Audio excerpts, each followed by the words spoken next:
हाय student, भावना जाधव क्लासेसमध्ये तुम्हा सर्वांचं स्वागत।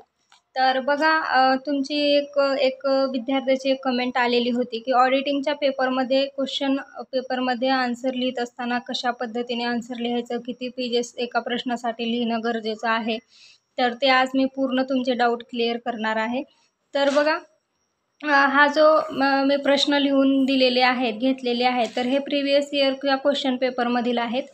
तर चॅनलवर नवीन असाल तर चॅनलला सबस्क्राईब करा, व्हिडिओला लाईक करा आणि तुमच्या मित्रमैत्रिणींना व्हिडिओ शेअर करा। तर बघा आज आपण प्रिव्हियस इयरचा जो क्वेश्चन पेपर आहे ऑडिटिंग, तर या क्वेश्चन पेपरमधील जे काही उत्तरे आहेत ते सुद्धा मी तुम्हाला दाखवणार आहे, म्हणजे पॉईंट्स दाखवणार आहे, ठीक आहे। त्याचबरोबर एका प्रश्नाचं उत्तर किती पेजेस लिहिणं आवश्यक आहे तर ते सुद्धा मी तुम्हाला सांगणार आहे, त्यासाठी व्हिडिओ शेवटपर्यंत बघा। तर बघा प्रश्न पहिला होता, प्रमाणन म्हणजे काय आणि प्रमाणनाची उद्दिष्टे स्पष्ट करा। तर बघा हा प्रश्न प्रिव्हियस इयरच्या क्वेश्चन पेपरमध्ये 20 मार्कासाठी आलेला होता। तर 20 मार्कासाठी क्वेश्चन आलेला होता, तर तुम्ही अपेक्षित किती पेजेस लिहिणं आवश्यक आहे। तर बघा मी तुम्हाला सांगत आहे, पेजेस तुम्हाला आता हे पहा, हे पेज आहे, ठीक आहे, उत्तरपत्रिकेचं। तर हे एक पेज पूर्ण, तर उत्तर लिहित असताना यामध्ये तुम्हाला प्रस्तावना लिहायची आहे, त्यानंतर त्याचा अर्थ, त्याच्या व्याख्या ज्या काही असतील ते, त्यानंतर त्याचे एक्सप्लेनेशन करायचं नाही, डायरेक्टली त्याचे मुद्दे तुम्हाला इथे लिहायचे आहेत। हे पेज पूर्ण मागून पुढून एक पेज झालं, ठीक आहे। त्यानंतर तिसऱ्या पेजवरती म्हणजेच इथे तुम्हाला लिहायचं आहे, मुद्द्याचं विश्लेषण करायचं आहे प्रत्येकी। त्यानंतर त्याचं विश्लेषण तुमचं हे पुढचं पेज, हे मागचे, असे हे 2 पेजेस म्हणजेच तुमचे 4 पानं हे भरणार आहेत। त्यानंतर 5वं पेज, त्यावरती सुद्धा तुमचं विश्लेषण येईल। जर नाही आलं तर कसं वाढवायचं पेज, जे काही तुमचं आन्सर लिहिलेलं असतं, ठीक आहे। तर त्या आन्सरचं सारांश तुम्हाला लिहायचं आहे 5 ते 10 लाईनमध्ये। सारांश लिहिलात एवढ्यामध्ये, खालचं पेज सोडून दिलात काहीच हरकत नाही, कारण सारांश आपण जे लिहिलेलं आन्सर आहे त्यातील जे महत्त्वाचे पॉईंट्स आहेत तर ते लिहित असतो। तर इथेच तुमचे झाले 4 आणि 4.5 पेजेस, ठीक आहे। तर तुम्हाला एकूण 5 पेजेस किंवा 5.5 पेजेस उत्तर लिहिणे आवश्यक आहे। तर त्यासाठी तुम्हाला 20 मार्क असणार आहेत। तर बघा जो काही प्रमाणन म्हणजे काय आणि प्रमाणनाची उद्दिष्टे स्पष्ट करा हा प्रश्न होता, तर याचा आन्सर काय आहे तर पहा, इथे मी काढून घेतलेले आहेत पॉईंट्स। तर बघा प्रमाणनाचे उद्देश, तर चुका व फसवणूक शोधण्यासाठी, त्याचबरोबर रेकॉर्ड न केलेले व्यवहार शोधण्यासाठी, खात्यांचे सत्य जाणून घेणे, व्यवहारांची अधिकृतता तपासणे, योग्य प्राधिकरण, योग्य पुरावा, योग्य रक्कम, अंकगणितीय अचूकता, व्यवहार व्यवसायाशी संबंधित असावा, शब्द व आकृत्यांची तुलना, भांडवली व आगामी खर्च, व्यवसायासाठी केलेली खरेदी। तर हे झाले प्रमाणनाचे उद्देश। तर प्रश्न काय होता, प्रमाणन म्हणजे काय आणि प्रमाणनाची उद्दिष्टे स्पष्ट करा। तर हे तुम्हाला इथे किती पॉईंट्स झाले बघा, एकूण 12 पॉईंट्स झालेले आहेत। तर 12 पॉईंट्सचं विश्लेषण तुम्हाला हे एक पेज असे 2-3 पेज तुमचे इथेच होतात। त्यानंतर प्रस्तावना असते, अर्थ असतो आणि सारांश असतो। तर असे तुमचे 5 ते 5.5 पेजेस हे तुम्हाला 20 मार्कच्या क्वेश्चन पेपर आन्सर लिहित असताना तुम्हाला लिहायचं आहे प्रश्न पहिल्याचं, ठीक आहे। प्रश्न पहिला हा कंपल्सरी 20 गुणासाठी असतो। त्यानंतर सेकंड क्वेश्चन तुम्हाला 2 क्वेश्चन दिले जातील, त्यामधील तुम्हाला कुठलाही एक क्वेश्चन सोडवायचा आहे। तर सेकंड क्वेश्चनचा आन्सर तुमचं इझिली मागून पुढून असे 2 पेजेस म्हणजे 4 पेजेस तुम्हाला लिहिणे आवश्यक आहे। हे एक पेज, त्याचबरोबर याच्या पाठीमागून आणि आणखीन एक पेज आणि त्याच्या पाठीमागून, असे 4 किंवा 4.5 पेजेस तुम्हाला लिहायचं आहे। तर त्यासाठी 15 मार्क्स असणार आहेत। जो तुमचा प्रश्न पहिला आहे 20 मार्काचा, तर याला तुम्ही 50 मिनिटे जरी दिलात तर सफिशियंट आहे। 50 मिनिटामध्ये तुम्ही हा प्रश्न लिहिला पाहिजे। 5 पेजेस तुमचे इझिली होऊन जातील। त्यानंतर सेकंड जो क्वेश्चन आहे त्याला तुम्ही 35 मिनिट देऊ शकता। 35 मिनिट्समध्ये तुम्ही सेकंड क्वेश्चनचा आन्सर, थर्ड क्वेश्चनचा आन्सर, फोर्थ क्वेश्चनचा आन्सर आणि शेवटचा जो 5वा क्वेश्चन आहे त्याला तुम्ही 20 मिनिटामध्ये लिहू शकता, ठीक आहे। तर असं व्यवस्थित प्लॅनिंग करून तुम्हाला क्वेश्चन पेपर सोडवायचा आहे, म्हणजे व्यवस्थित तुमचं टाईम मॅनेजमेंट होईल आणि जास्तीत जास्त वाचून जावा। त्यामुळे तुम्हाला थेअरीचा पेपर आहे, जास्तीत जास्त लिहितासुद्धा येणार आहे। त्यानंतर सेकंड क्वेश्चन होता पहा, अंतर्गत अंकेक्षण व बहिर्गत अंकेक्षणातील फरक स्पष्ट करा।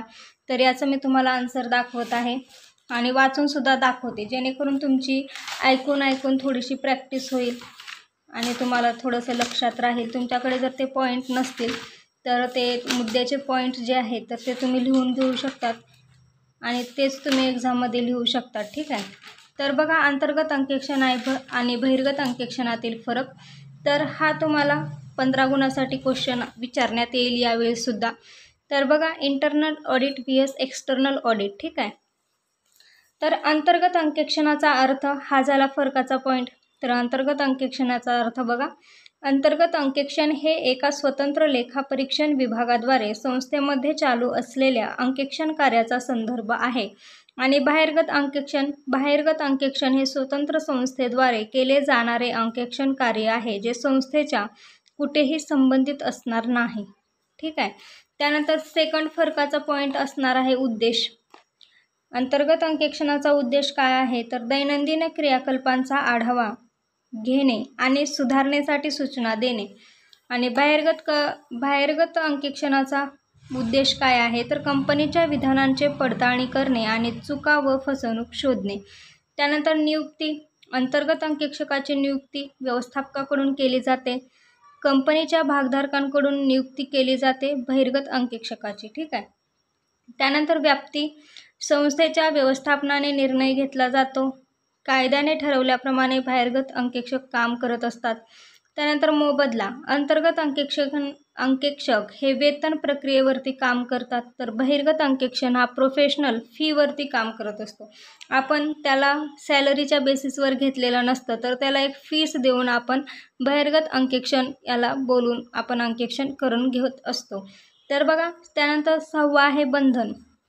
अंतर्गत अंकेक्षण हे ऐच्छिक आहे, तर बहिर्गत अंकेक्षण हे भारतीय कंपनी कायदा 2013 नुसार बंधनकारक आहे. त्यानंतर कालावधी. अंतर्गत अंकेक्षणाची प्रक्रिया सतत चालू असते, तर बहिर्गत अंकेक्षण हे वर्षातून एकदा केले जाते. त्यानंतर तपासणी. संस्थेची कार्यक्षमता तपासली जाते. वित्तीय विवरणांची अचूकता तपासली जाते बहिर्गत अंकेक्षणामध्ये. आणि अहवाल. व्यवस्थापक आणि संचालक मंडळांना अंतर्गत अंकेक्षणाचा अहवाल दिला जातो, तर बहिर्गत अंकेक्षण अहवाल हा कंपनीच्या भागधारकांना निष्कर्ष कळवला जातो. सामान्यतः आर्थिक विधानासह लेखापरीक्षण करून अहवालाद्वारे सांगितले जाते. 10वा आहे पात्रता. अंतर्गत अंकेक्षक हा अंकेक्षकाचे ज्ञान असणारा असावा. त्याच्यासाठी कायद्यानुसार कोणतीही पात्रता बंधनकारक नाही, फक्त त्याला ज्ञान असावे त्याच्यातलं. ठीक आहे. आणि बहिर्गत अंकेक्षण हा एक CA असणे आवश्यक आहे. कंपल्सरी तो CA असणे हे आवश्यक आहे. तर अशा पद्धतीने तुम्हाला इंटरनल vs एक्सटर्नल ऑडिट एवढ्याच पेजेसमध्ये जर तुम्ही व्यवस्थित लिहिलात फरकाचा मुद्दा, अंतर्गत अंकेक्षण, बहिर्गत अंकेक्षण, जे मी वहीमध्ये तुम्हाला लिहून दिलेलं आहे, जर अशाच पद्धतीने तुम्ही एवढं जरी लिहिलात तर तुम्हाला इथे 15 गुण भेटणार आहेत. ठीक आहे. त्यानंतर तुम्हाला सेकंड क्वेश्चनला और क्वेश्चन प्रिव्हियस इयरच्या क्वेश्चन पेपरमध्ये विचारण्यात आलेला होता. What is NPA? Explain the important points NPA. म्हणजेच अनुत्पादित मालमत्ता म्हणजे काय आणि अनुत्पादित मालमत्तेचे महत्त्वाचे मुद्दे स्पष्ट करा. तर बघा, अनुत्पादित मालमत्ता याचे महत्त्वाचे मुद्दे हे पहा. NPAचे पॉईंट्स दिलेले आहेत.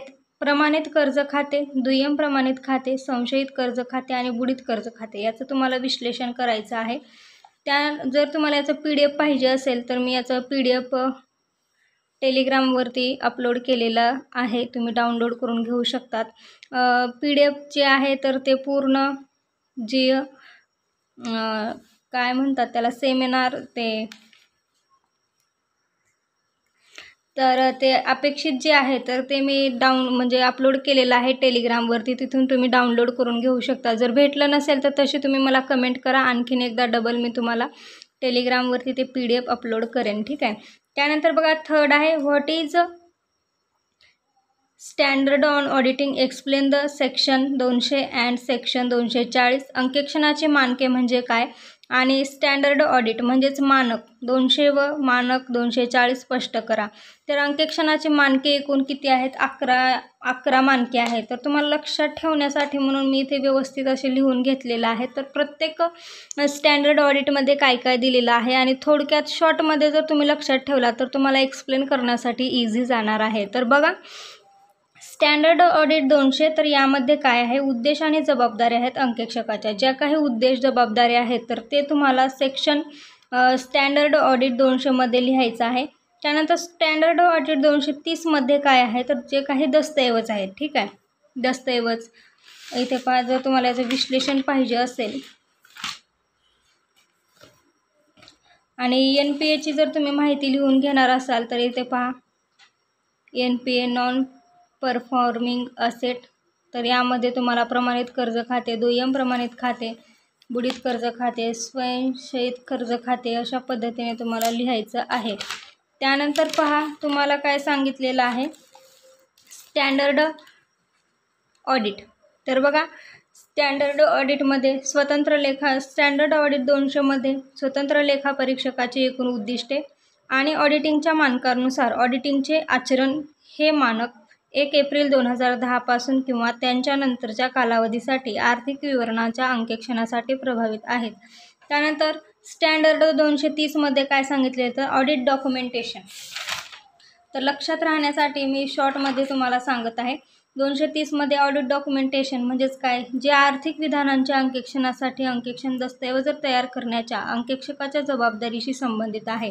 हे काय दस्तऐवजीकरण करायचे, कसे करायचे, किती काळ टिकून ठेवायचे यासंबंधी तत्त्वे प्रदान करतील. अर्थ केलेल्या लेखापरीक्षण प्रक्रियेची नोंद, संबंधित लेखापरीक्षण पुरावे आणि लेखापरीक्षक पोहोचलेले निष्कर्ष आणि याचे उद्देश दिलेले आहेत खालती. त्यानंतर स्टँडर्ड 240मध्ये फ्रॉड, फसवणूक. तर हे जे मानक आहे तर ऑडिटरच्या जबाबदाऱ्या हाताळते. आर्थिक स्टेटमेंटच्या ऑडिटमध्ये फसवणुकीशी संबंधित व्यवहारावर स्टँडर्ड ऑडिट 240 लक्ष ठेवते. तर फ्रॉडच्या रिलेटेड आहे 240 हे स्टँडर्ड. त्यानंतर स्टँडर्ड ऑडिट 299. तर एका कंपनीत 2 अंकेक्षण असतात म्हणजे जॉईंट ऑडिटर. ज्या कंपनीमध्ये 2 अंकेक्षक असतात तर त्यांना काय म्हणायचं तर स्टँडर्ड ऑडिट 299मध्ये तर हे तुम्हाला जॉईंट ऑडिटरबद्दल तुम्हाला लिहायचं आहे.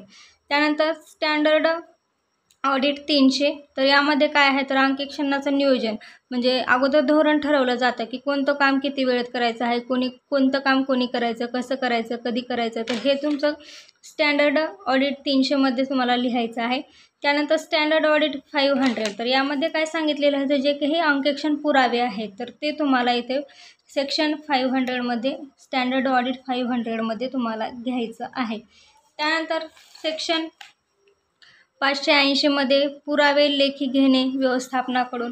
कुणाकडून पुरावे लेखी घेतले जातात तर व्यवस्थापनाकडून लेखी पुरावे हे ऑडिटर घेत असतो. त्यानंतर स्टँडर्ड ऑडिट 600. यामध्ये ब्रांच ऑडिट आहे. जे काही ब्रांचचं ऑडिट आहे तर ते जी काही हेड ऑफिस आहे तर त्याच्या हेड ऑफिसमध्ये जे म्हणजे हेड ऑफिसमध्ये जो अंकेक्षक काम करणार आहे तर त्याच्या अंडर ज्या ब्रँच येतील तर त्या ब्रँचेसमध्ये ऑडिटर असतील तर त्या ब्रँचेसचं ऑडिट. तर हे तुमचं स्टँडर्ड ऑडिट 600मध्ये येणार आहे.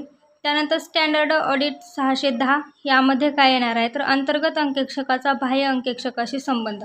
म्हणजेच बाहेरगत अंकेक्षण काय करेल की ही कंपनी मोठी आहे तर या कंपनीमध्ये अंतर्गत अंकेक्षण चालते का, काय होते तर तो तेथे पाहणार. त्यानंतर त्या अंकेक्षकाची भेट घेणार आणि त्याला वेळोवेळी सूचना देत जाणार, हे काम असं कर, ते काम तसं कर. तर हे तुम्हाला स्टँडर्ड ऑडिट 610मध्ये सांगायचं आहे.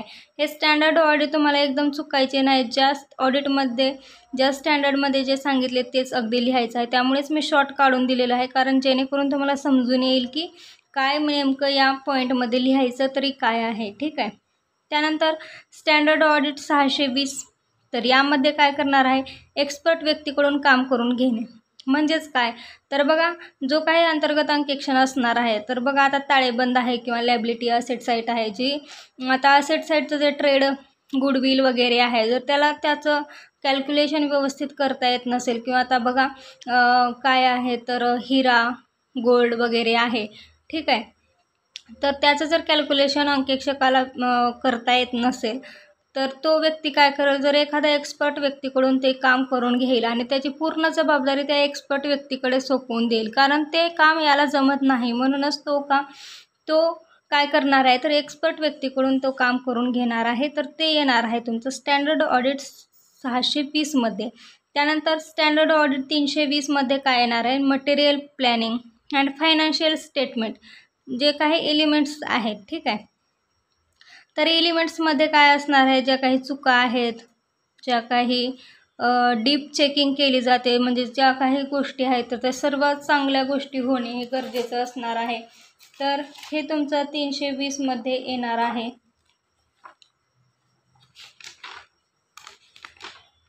तर अंतर्गत अंकेक्षकाचे एलिमेंट्स काय काय आहेत तुम्हाला माहितीच आहे. तर हे 320मध्ये तुम्हाला लिहायचं आहे. तर अशा पद्धतीने शॉर्टमध्ये मी तुम्हाला स्टँडर्ड समजून सांगितलेले आहे. जरी काही अडचण असेल तर कमेंट करू शकतात. त्यानंतर थर्ड क्वेश्चनला और क्वेश्चन विचारण्यात आलेला होता, संगणकीकृत माहिती प्रणालीत अंकेक्षणाची व्याख्या आणि त्याची वैशिष्ट्ये स्पष्ट करा. तर बघा, संगणकीकृतमध्ये काय वैशिष्ट्ये, प्रणालीची काय वैशिष्ट्ये आहेत, तर बघा मी फक्त पॉईंट काढून दिलेले आहे. त्याचं विश्लेषणचं PDF टेलिग्रामवरती आहे, मी वारंवार सांगत आहे, तिथून डाउनलोड करा आणि याची माहिती विश्लेषण तुम्ही वाचून घ्यायचं आहे. ठीक आहे. जर भेटलं नसेल तर तुम्ही एक कमेंट करा, मी आणखीन एकदा टेलिग्रामवरती PDF अपलोड करेन. तर बघा, संगणक प्रणालीची वैशिष्ट्ये, तर हा आपण प्रिव्हियस इयरच्या क्वेश्चन पेपरमध्ये जे क्वेश्चन होते तर त्याचे आन्सर आपण बघत आहोत. तर संगणक माहिती प्रणाली, कागदपत्राचा अभाव, एकसमान प्रक्रिया, एकाग्रता, संगणक माहितीची अंमलबजावणी आणि प्रभावी माहिती. तर हे संगणक प्रणालीचे वैशिष्ट्ये आहेत. तर याचं उत्तर तुम्हाला हे एक पेज, हे एक पेज आणि आणखीन एवढं एक पेज, असे 3-4 पेजेस तुम्ही लिहिला तरी सफिशियंट आहे 15 गुणासाठी. ठीक आहे. त्यानंतर चौथा क्वेश्चन होता, अंकेक्षण अहवालाचे विविध प्रकार स्पष्ट करा. तर बघा अंकेक्षण अहवालामध्ये एकूण किती प्रकार आहेत? एकूण 4 प्रकार आहेत. कोणकोणते? तर स्वच्छ अहवाल, मर्यादित अहवाल, नकारात्मक अहवाल आणि अस्वीकरणीय अहवाल. तर हे 4च आहेत. तर तुम्हाला अंकेक्षण अहवालाचे विविध प्रकार स्पष्ट करत असताना प्रस्तावना लिहायची आहे. अंकेक्षण अहवाल म्हणजे काय, अहवालामध्ये काय काय गोष्टी नमूद असतात, त्यानंतर तुम्हाला त्याचे प्रकार एकाखाली एक लिहायचे आणि नंतर त्याचं विश्लेषण. एक ओळ वाढवण्यासाठी काय करायचं, तर वरील मुद्द्याचं विश्लेषण खालील प्रकारे आहे, तर इथे तुमची एक ओळ वाढवून जाणार आहे. तर हे तुम्हाला लिहायचं आहे. आणि उत्तरपत्रिकेमध्ये लिहित असताना बघा तुम्हाला अशी एक मार्जिन दिलेली असते अगोदरच. ठीक आहे. तर काही विद्यार्थी काय करत असतात, तर इकडल्या साईडला सुद्धा असे पेन्सिलने रेष ओढत असतात. तर विद्यार्थ्यांचं म्हणणं काय असतं की ही जी मार्जिन आहे तर इथून तर एक रेषच आली, तर आपण इकडे तर लिहू शकत नाही, तर त्यानंतर इथे सुद्धा रेष मारतात आणखीन एक, राहतेच जागा किती तर एवढी. तर ते जो काही आन्सर चेक करणारा जो तुमचा तो परीक्षक असणार आहे तर तो काय करेल, तर अगोदरच त्याला बॅड इम्प्रेशन पडणार आहे. कारण बघा, उत्तर लिहिण्यासाठी राहणारच आहे जागा एवढी, याच्यामध्ये कमीत कमी तुमचा एखादा शब्द जास्त येणार आहे. त्याच्यासाठी तुम्ही हे करायचं नाही, इकडून एक रेष ओढत बसायची नाही. ठीक आहे. यामध्ये जाऊन जाणार आहेतच किती, 1-2 शब्द जाणार आहेत. ठीक आहे. तर ही जी मार्जिन आहे फक्त इथेच तुम्हाला लाईन ओढायची आहे, नाहीतर काहीच गरज नाही लाईन ओढायची, अगोदरच ओढलेली असते. तर हे तुम्ही काटकसर इथे करायची नाही की एवढी मार्जिन ओढली म्हणजे आपल्याला एवढंच आन्सर लिहायचं, तर हे खूप बॅड इम्प्रेशन पडतं. ठीक आहे. तर अशा पद्धतीची कृती करायची नाही. त्यानंतर क्वेश्चन चौथ्याला क्वेश्चन और आलेला होता, लेखापरीक्षण सॉफ्टवेअरची संगणकीय संकल्पना स्पष्ट करा. तर लेखापरीक्षण म्हणजे काय, म्हणजे संगणकाची काय संकल्पना आहे सॉफ्टवेअरची, तर ती तुम्हाला इथे लिहायची आहे. त्यानंतर क्वेश्चन 5व्यामध्ये 10 मार्कासाठी क्वेश्चन आलेले होते. काय काय, तर मर्यादित अहवाल म्हणजेच क्वालिफाईड रिपोर्ट. तर मर्यादित अहवाल हा अंकेक्षक अहवालाचा एक प्रकारच आहे. त्यानंतर internal check vs internal audit. तर बघा, आता अंतर्गत तपासणी vs अंतर्गत अंकेक्षण, हा सुद्धा मी तुम्हाला याचा आन्सर दाखवणार आहे. तर अंतर्गत तपासणी, तुम्हाला याचा अर्थ माहिती आहे. अंतर्गत तपासणी म्हणजेच काय, की जी काय कंपनीमध्ये काम होत असतं, तर एका व्यक्तीने केलेलं काम आपोआप दुसरा व्यक्ती चेक करत असतो, तर त्याला काय म्हणतात, तर अंतर्गत तपासणी. अंतर्गत अंकेक्षण म्हणजे काय, जे की संस्थेमध्ये काम चालवलं जाते, जे की मूल्यांकन महत्त्वाचं आहे आणि जे मूल्यांकनामध्ये समाविष्ट होते, तर त्याला अंतर्गत अंकेक्षण म्हणतात. संगणकीय अफरातफर, जी काही संगणकीय अफरातफर, जे काही फ्रॉड होतं संगणकाद्वारे, तर ते तुम्हाला इथे लिहायचं आहे. आणि स्टँडर्ड ऑडिट 500मध्ये काय आहे, तर ऑडिट पुरावे, ऑडिट इव्हिडन्स आहे, तर हे तुम्हाला स्पष्ट करायचं आहे. तर अंतर्गत तपासणी vs अंतर्गत अंकेक्षण याचा डिफरन्स मी तुम्हाला दाखवते.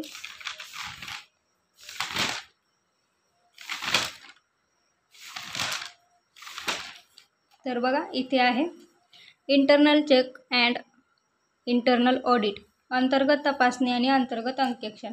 तर यामध्ये अर्थ आहे पहा, अंतर्गत तपासणी ही अशी व्यवस्था आहे की दुसरी व्यक्ती आपोआप पहिल्या व्यक्तीचे काम तपासते अंतर्गत अंकेक्षण हे कंपनीच्या कामकाजाचे स्वतंत्र मूल्यांकन आहे. त्यानंतर काय उद्देश आहे? अंतर्गत तपासणीचा उद्देश चुका आणि फसवणूक टाळणे आणि अंतर्गत अंकेक्षणाचा उद्देश चुका आणि फसवणूक शोधणे आहे. कामाची सुरुवात. व्यवहारादरम्यान अंतर्गत तपासणी चालू असते. लेखा प्रक्रिया पूर्ण झाल्यानंतरच अंतर्गत अंकेक्षणाचं काम सुरू होते. चौथा आहे मुद्दा, चुका व फसवणूक शोध. अंतर्गत तपासणीमध्ये चुका आणि फसवणूक काम करताना आढळून येतात, तर काम पूर्ण झाल्यानंतर अंतर्गत लेखापरीक्षणात चुका आणि घोटाळे आढळून येतात. पाचवा आहे कामाची कामगिरी. अंतर्गत तपासणीमध्ये काम करण्यासाठी नवीन कर्मचाऱ्यांची नियुक्ती केली जात नाही, तर अंतर्गत लेखापरीक्षणामध्ये विशेषतः नियुक्त केलेल्या व्यक्तींच्या वेगवेगळ्या गटाद्वारे काम केले जाते. त्यानंतर सहावा फरकाचा मुद्दा आहे, तो म्हणजे व्याप्ती. अंतर्गत तपासणीमध्ये व्याप्ती मर्यादित असू शकते. उदाहरणार्थ विशिष्ट प्रक्रिया किंवा क्षेत्रावर लक्ष दिले जाते. सामान्यतः संपूर्ण व्याप्ती किंवा त्यातील महत्त्वपूर्ण भाग समाविष्ट असतात. त्यानंतर सातवा घटक आहे आयोजन.